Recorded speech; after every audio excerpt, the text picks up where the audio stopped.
Hi friends, welcome back to Immersion Education. Today we will learn about grammar basic concepts. Let's start. तो friends, आप लोगों को पता ही होगा कि इंग्लिश जो है हमारे डेली रूटीन के लिए कितना यूज़फुल है। तो हम लोग टेंस से स्टार्ट करेंगे। टेंस मतलब होता है काल और काल मतलब होता है समय। चलिए देख लेते हैं टेंस किसे कहते हैं। किसी कार्य के समय के अनुसार वर्ब के रूप में जो परिवर्तन होता है उसे ही हम काल अथवा टेंस कहते हैं। काल के प्रकार, काइंड्स ऑफ टेंस, ये 3 प्रकार के होते हैं। पहला प्रेजेंट टेंस, दूसरा पास्ट टेंस और हमारा तीसरा है फ्यूचर टेंस। अब देखिए प्रेजेंट टेंस मतलब क्या होता है। वर्तमान काल जो हमारा चल रहा है हम उसे प्रेजेंट टेंस कह सकते हैं, ठीक है।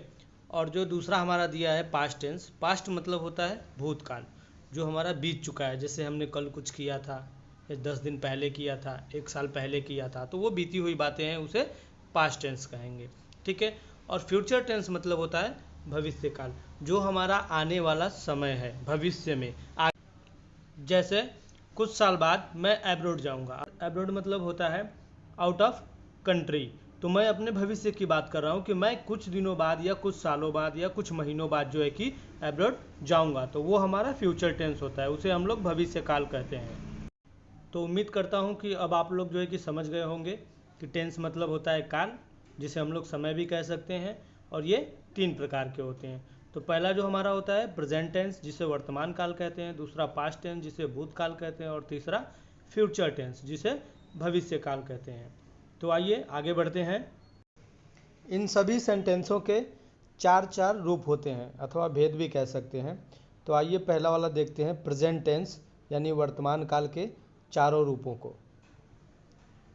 तो इसमें हमारा जो पहला दिया हुआ है वो है प्रेजेंट इंडिफिनिट, या फिर कह सकते हैं सामान्य वर्तमान। जैसे राम जाता है, वह सोती है, वह खाता है। आइए नेक्स्ट वाला देखते हैं। दूसरा हमारा है प्रेजेंट कंटिन्यूअस, जो लगातार काम होते आ रहा है, जिसे हम लोग बोल सकते हैं राम जा रहा है, राम सो रहा है, राम खेल रहा है। चलिए आगे बढ़ते हैं। तो हमारा तीसरा है प्रेजेंट परफेक्ट, पूर्ण वर्तमान, जो काम परफेक्ट तरीके से हो चुका है। जैसे राम जा चुका है, वह खाना खा चुका है, बिमला खाना पका चुकी है। और हमारा चौथा है प्रेजेंट परफेक्ट कंटिन्यूअस, जो वर्तमान से लेकर के और अभी तक जो काम होते आ रहा है उसके बारे में हम लोग इसमें चर्चा करेंगे कि राम जा रहा होगा, दीपक किताब पढ़ रहा होगा, राम सो रहा होगा। इस प्रकार के सेंटेंसेस जो है कि प्रेजेंट परफेक्ट कंटिन्यूअस में आते हैं। आई होप आप लोग समझ गए होंगे। तो चलिए आगे बढ़ते हैं। सेंटेंस के इन रूपों में अब 3 अलग अलग कैटेगरी के सेंटेंसेस बनाए जाते हैं। तो आइए उसको देख लेते हैं। प्रेजेंट इंडेफिनिट यानी सामान्य वर्तमान का जो टेंस होता है, पहला वाला जो बनाएंगे अफर्मेटिव सेंटेंस, मतलब सकारात्मक वाक्य, जिसमें नहीं का यूज़ नहीं किया जाएगा और कोई प्रश्न भी नहीं पूछा जाएगा। और जो दूसरा हमारा है वो निगेटिव सेंटेंसेस है, जैसे नकारात्मक वाक्य, इनमें साधारण सेंटेंस का यूज़ नहीं करेंगे और कोई प्रश्न नहीं पूछा जाएगा। और हमारी तीसरी कैटेगरी है इंटेरोगेटिव सेंटेंस, जिसे प्रश्नवाचक भी कह सकते हैं। इसमें केवल प्रश्नवाचक वाले वाक्य ही पूछे जाते हैं या यूज़ होते हैं। इसी प्रकार बाकी के भी जो पार्ट्स हैं, जैसे प्रेजेंट कंटिन्यूअस, प्रेजेंट परफेक्ट और प्रेजेंट परफेक्ट कंटिन्यूअस, इसी तरह उन सब में भी 3 ऐसे ही प्रकार के सेंटेंस बनाए जाएंगे, अफर्मेटिव सेंटेंस, निगेटिव सेंटेंस और इंटेरोगेटिव सेंटेंस। तो उम्मीद करता हूँ कि अब आप लोग समझ गए होंगे। तो चलिए आगे बढ़ते हैं। तो फ्रेंड्स, आप लोग के लिए मोस्ट इम्पॉर्टेंट टिप्स है ग्रामर के कुछ, तो चलिए देख लेते हैं उसको भी। अगर आप लोगों को कोई बोल दे कि टेंस का आइडेंटिफाई करो कि यह कौन सा टेंस है, ठीक है, तो आप लोग कैसे करोगे, आइए उसको देख लेते हैं। और उसकी हेल्पिंग वर्ब क्या लगानी है और मेन वर्ब का कौन सा फॉर्म लगेगा। तो चलिए स्टार्ट करते हैं। जैसा कि मैंने पहले अभी आपको बताया था कि हर एक टेंस के 4 रूप होते हैं। जैसे present indefinite, present continuous, present perfect, present perfect continuous. तो आइए देखते हैं प्रेजेंट इंडेफिनिट।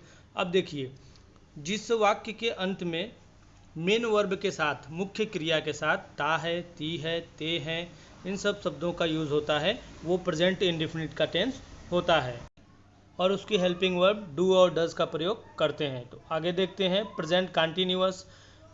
प्रेजेंट कंटिन्यूअस की पहचान होती है कि मेन वर्ब के साथ, मुख्य क्रिया के साथ रहा है, रही है, रहे हैं, इन सब शब्दों का यूज़ होता है और उसकी हेल्पिंग वर्ब लगती है इज, एम, आर और मेन वर्ब का फर्स्ट फॉर्म लगेगा और प्लस उसके साथ आईएनजी जोड़ दिया जाएगा।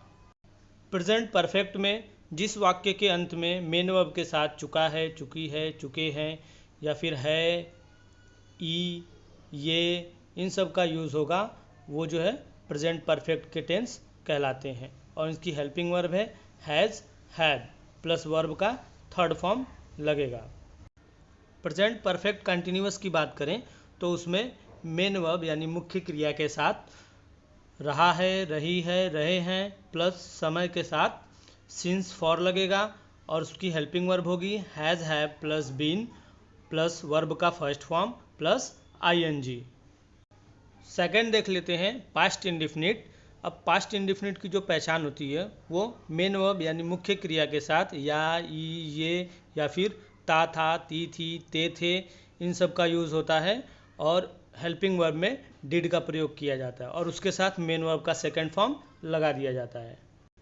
अगर पास्ट कंटिन्यूअस की बात करें तो इसकी पहचान होती है रहा था, रही थी, रहे थे और इसकी हेल्पिंग वर्ब होती है वॉज, वर प्लस वर्ब की फर्स्ट फॉर्म प्लस आईएनजी।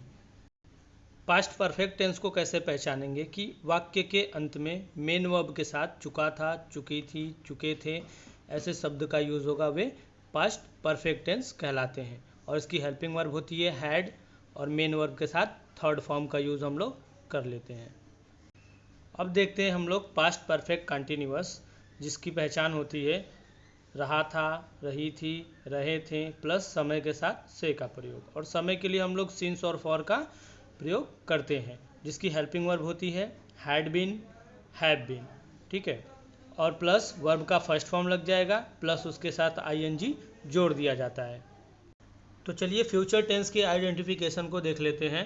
तो फ्यूचर इंडेफिनिट में मेन वर्ब के साथ यानी मुख्य क्रिया के साथ गा, गी, गे का यूज़ होगा और उसकी हेल्पिंग वर्ब होगी शैल, विल प्लस मेन वर्ब का फर्स्ट फॉर्म लगेगा। Next future continuous.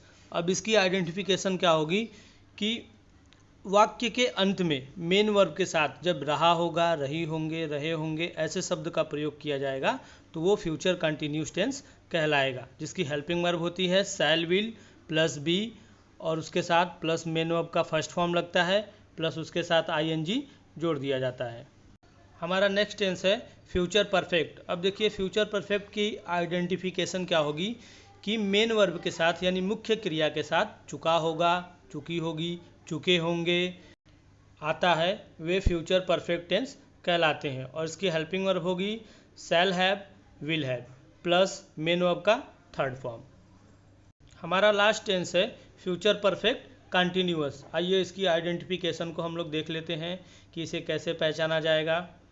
यदि मेन वर्ब के साथ वाक्य के अंत में रहा है, रही है, रहे हैं प्लस समय के साथ से का प्रयोग होता है तो हम समझ जाएंगे कि वो फ्यूचर परफेक्ट कंटिन्यूअस का टेंस है और समय के लिए हम लोग सिंस और फॉर का यूज़ करेंगे। इसकी हेल्पिंग वर्ब होती है हैज़ बीन और have been plus main verb का फर्स्ट फॉर्म प्लस उसके साथ आईएनजी लगा देंगे। तो उम्मीद करता हूँ कि अब आप लोग समझ गए होंगे इस ग्रामर के बेसिक कॉन्सेप्ट को। तो आप लोगों को ये वीडियो कैसा लगा कमेंट बॉक्स में ज़रूर बताइए। तो मिलते हैं नेक्स्ट वीडियो में, तब तक के लिए थैंक यू।